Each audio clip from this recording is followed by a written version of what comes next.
নমস্কার বন্ধুরা, রাখির খুঁটিনাটিতে আপনাদের সবাইকে অনেক অনেক স্বাগত। আজকে আমি তৈরি করছি স্যান্ডউইচ।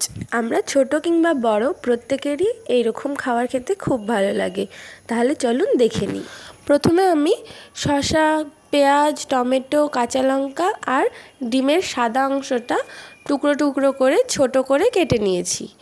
এবার একটা বাটিতে আমি ডিমের কুসুমটা কাঁটা চামচ দিয়ে একটু ভেঙে ভেঙে নিচ্ছি। এবার আমি ওর মধ্যে টুকরো করে রাখা শসা, পেঁয়াজ, ডিম, টমেটো আর কাঁচা লঙ্কা দিয়ে দিলাম। এবার সবগুলো উপকরণ আমি ভালো করে মিক্স করে নিচ্ছি। এবার ওর মধ্যে দিয়ে দিচ্ছি পরিমাণ মতো লবণ আর অল্প একটু গোলমরিচ, আর দিয়ে দিলাম 1 চামচ মেয়োনিজ দিয়ে আবার ভালো করে মিক্স করে নিচ্ছি। দেখুন কি সুন্দর একটা ক্রিমি টেক্সচার চলে এসেছে। এবার আমি দুটো পাউরুটি স্লাইস নিয়ে ওর মধ্যে মিক্সচারটা দিয়ে দিচ্ছি। খুব বেশিও দিতে হবে না আর খুব অল্পও দিলে হবে না। এবার ওর ওপর দিয়ে দিচ্ছি একটা চিজের স্লাইস,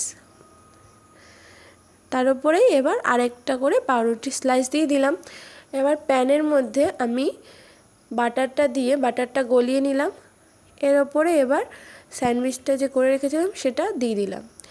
এবার এটাকে চেপে চেপে আমি এপাশ ওপাশ করে একটু ব্রাউন করে একটু সেঁকে নিচ্ছি। টোস্টার ছাড়াও যে এত সুন্দর স্যান্ডউইচ হয় দেখে নিন। এই যে দেখুন হয়ে গেছে, বেশ সুন্দরভাবে ব্রাউন হয়ে গেছে। আর এবার আমি কেটে দেখাচ্ছি কি সুন্দর ক্রিস্পি হয়েছে।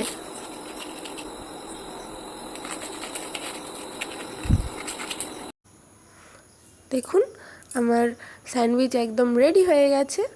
এবার এটাকে সসের সাথে এনজয় করুন।